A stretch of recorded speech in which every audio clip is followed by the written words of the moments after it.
ओह, 6 महीनों के युद्ध के बाद अब जरा शांति की नींद चाहिए मुझे। हाँ, भूखे पेट तो नींद आएगी नहीं। जितना खाना है चलो पहले मिल बांट कर खा लेते हैं। हाँ, सही कह रहे हैं। अरे कोई एक आवाज आई है ना? क्या आपके पास कुछ खाना है? मैंने बहुत दिनों से कुछ खाया नहीं। पर हमारे पास सूखी रोटी के अलावा और कुछ भी नहीं है। आप ये ही ले लीजिए। लेकिन फिर तो तुम सब नहीं खा पाओगे। हम सैनिक हैं, हमें बिना खाए रहने की आदत है।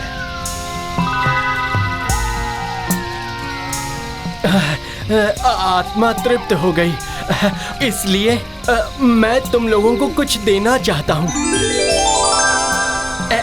ये चादर तुम रखो। इस पर सिर रखते ही चैन की नींद आ जाएगी किसी भी हालत में। ये थैली तुम रखो, इसमें हाथ डालने पर जितने चाहो उतने रुपए मिलेंगे। और ये बांसुरी ये तुम रखो, जब भी तुम्हें इंसानी ताकत की जरूरत पड़े तब तुम ये बांसुरी बजाना। पर ये सब आप खुद इस्तेमाल न करके हमें क्यों दे दिया? तुम लोगों ने देश के लिए खुद को कुर्बान कर दिया है, इसलिए तुम लोगों के अब खुश रहने का वक्त आ गया है।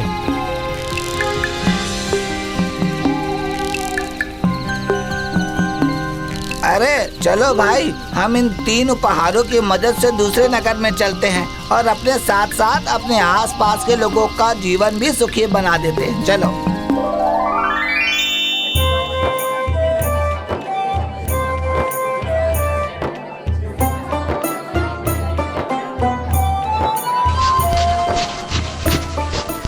वो मैं कह रहा था कि आज कितने लोगों की सेवा कर रहे हैं हम? यही कोई 5000, पर खाना बनाने वाले लोग उस हिसाब से कम हैं। आज उस आदमी की वजह से हमारा ये महल बना। चैन की नींद भी आ रही है। हाँ, अब अपने उस बांसुरी का खेल भी दिखाओ जरा। अभी तो इंसानी ताकत की जरूरत है।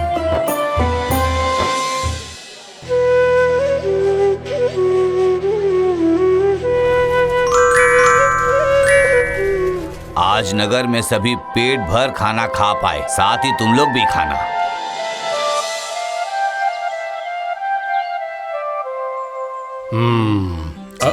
अच्छा, क्यों मंत्री, कुछ खबर मिली क्या? नहीं महाराज, उन तीनों के बारे में कुछ खास पता नहीं चला अब तक हमें। जरूर किसी राज्य के राजकुमार होंगे, वरना ऐसे महल में ऐशो आराम से रहना, इतने लोगों का इंतजाम करना, इतने लोगों को खिलाना, ये सब ऐसे ही नहीं हो सकता। ए सुन, पिताजी जिनके बारे में कह रहे थे उन लोगों पर जरा नजर रखना तो। हाँ,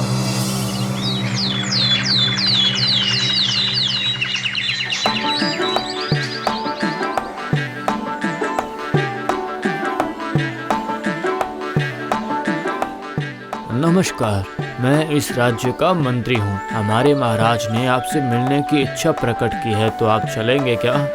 क्यों, हमने क्या कोई अपराध किया है? अरे नहीं, बिल्कुल भी नहीं। महाराज बस आप लोगों से सिर्फ मुलाकात ही करना चाहते हैं और कुछ नहीं। ठीक है, तो फिर चलिए।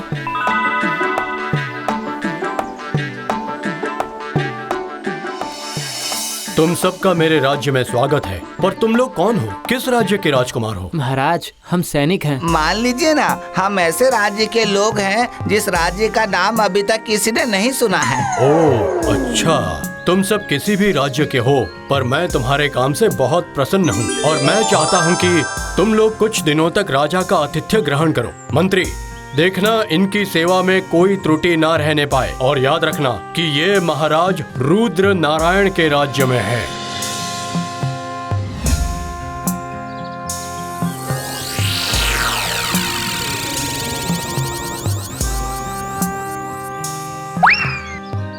कुछ पता चला? हाँ चला। हाँ, दरअसल वो लोग पहले सैनिक थे और उसके बाद अचानक से अमीर बन गए। ऐसा कैसे हुआ? इसका पता लगाना पड़ेगा। कह रहा था आज उस जादुई चादर को बिछाकर सोने की जरूरत नहीं है। राजमहल के बिस्तर पर ऐसे ही नींद आ जा रही है मुझे तो। देखो ये बात तो सच है। आज जो हमें इतना सम्मान मिल रहा है ये सब उस इंसान की वजह से है। अगर वो हमें ये चादर, थैली और बांसुरी नहीं देता तो हमारे पास नहीं महल होता और नहीं इस थैले से रुपये निकालकर हम इतने सारे लोगों को भोजन करवा पाते। कुछ भी नहीं कर पाते हम। अच्छा, हमें हमारी इन शक्तियों के बारे में क्या राजा को बता देना चाहिए? नहीं, बल्कि इन सारे जादुई सामान से जितना भला कर सकते हैं वो ही सही है। हाँ,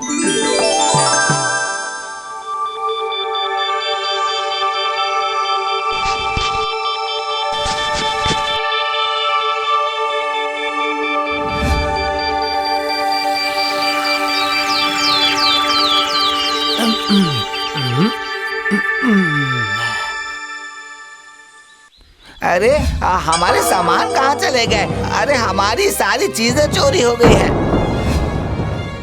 चिंता मत करो, चिंता मत करो। मैं अभी तुम्हारे लिए चादर, थैली और बांसुरी का इंतजाम कर देता हूँ। नहीं, हमें वो सब ही चाहिए। राजमहल में चोरी होती, अगर ये बात पता होती तो हम कभी भी यहाँ पे रात नहीं बिताते महाराज। पिताजी, ये लोग आपकी बेइज्जती कर रहे हैं और आप ऐसे चुपचाप बैठे हैं। हाँ, सही कहा तुमने। मंत्री, इन्हें अभी इस नगर से बाहर निकाल दो। ये तीनों कभी मेरे राज्य में दिखने नहीं चाहिए।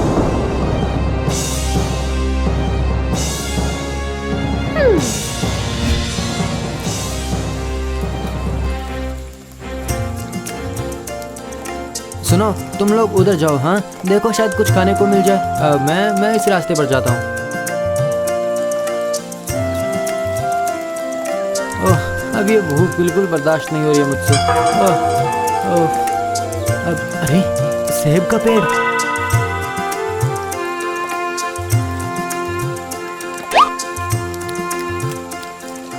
अरे ये क्या? बचाओ बचाओ, मुझे बचाओ तुम लोग, मेरी नाक लंबी होती जा रही है। ये तो बहुत बड़ी मुसीबत आ गई। हमारे सैनिक मित्र की नाक अगर ऐसे बढ़ती रही फिर तो वो मर जाएगा। हमें माफ कर दीजिए, हम आपकी दी हुई कीमती चीजों को संभाल कर रख नहीं पाए, इसलिए लगता है हमारे मित्र को ऐसी सजा भुगतनी पड़ रही है। आप उसे सजा न देकर मुझे सजा दीजिए। हाँ, नहीं, तुम क्यों भुगतोगे? आप मुझे सजा दे दीजिए। नहीं, सजा नहीं। अभी तो तुम लोगों को मौका मिल रहा है। अब सुनो, उस अमरुद के पेड़ से अमरुद लाकर अपने सैनिक भाई को खिलाओ और फिर उसकी नाक पहले जैसी ही हो जाएगी। और ये सेब और अमरुद ही तुम लोगों को न्याय दिलवा सकता है।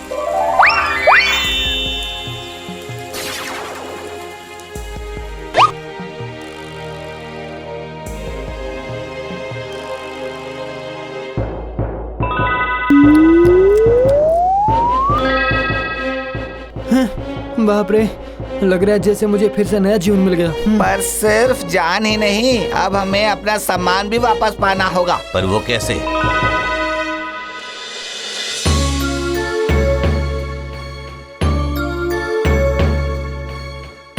महाराज, मैंने सुना है कि राजकुमारी को सेब खाना बहुत ही पसंद है। मैं दूर के गांव से अपने बगीचे के सेब उन्हें तोहफे में देने आया हूं। अगर आप इसे ग्रहण करेंगे तो मुझे बहुत ही खुशी होगी महाराज।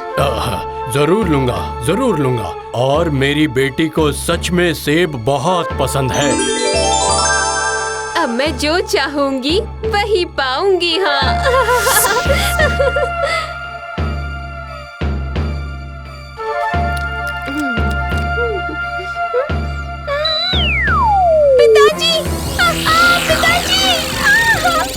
ये क्या? ये तुम्हें कौन सा रोग पाल लिया? पिताजी, ये नाक बढ़ते बढ़ते सामने वाली नदी में डूब जाएगी। अरे मंत्री, ऐसे वैद्य को बुलाओ जो मेरी बेटी का रोग ठीक कर पाए, और जाओ उसे जल्दी बुलाओ।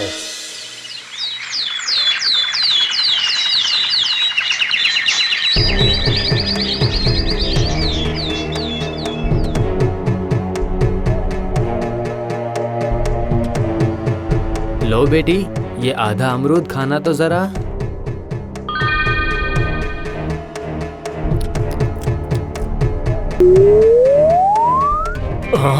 ये कैसा रोग है वैद्य जी? ये नाक ऐसे कैसे बढ़ गई भला? ये बहुत बड़ा रोग है। ये है दूसरों के मामलों में नाक घुसेड़ने का फल, और उसके बाद दूसरों की चीजों को चुराना और भी बुरा है, पता है ना? अच्छा बेटी, तुमने कोई चीज तो चोरी नहीं की ना? हाँ की है वैद्य जी, मैंने 3 चीजें चुराई है।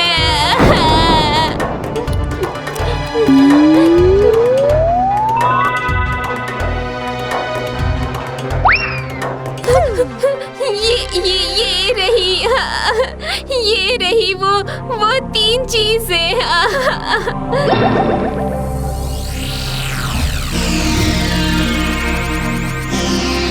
ये क्या आप लोग? छी छी बेटी छी। मुझे माफ कर देना तुम लोग। मैं अपनी बेटी की तरफ से माफी चाहता हूँ, और अब से तुम लोगों का आजीवन खाना, रहना और देखभाल की सारी जिम्मेदारी मेरी है। तो अब हम चलते हैं, हमें भी युद्ध में जाना है।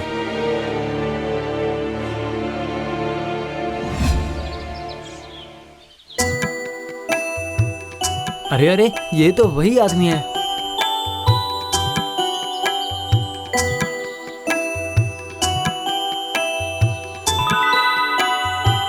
ये क्या? अब क्या इनकी जरूरत नहीं? अब हमें फिर से युद्ध पर जाना होगा मनुष्यों की रक्षा करने के लिए। और युद्ध से लौटने के बाद महाराज हमारे रहने खाने का सारा इंतजाम कर देंगे। तो आप इन्हें ऐसे किसी को दे दीजिए जो किसी दूसरे के मामले में नाक ना घुसेड़ कर अपने लक्ष्य पर अडिग रहता हो। अगर युद्ध क्षेत्र से बचकर लौटे तो फिर मुलाकात होगी दोस्तों।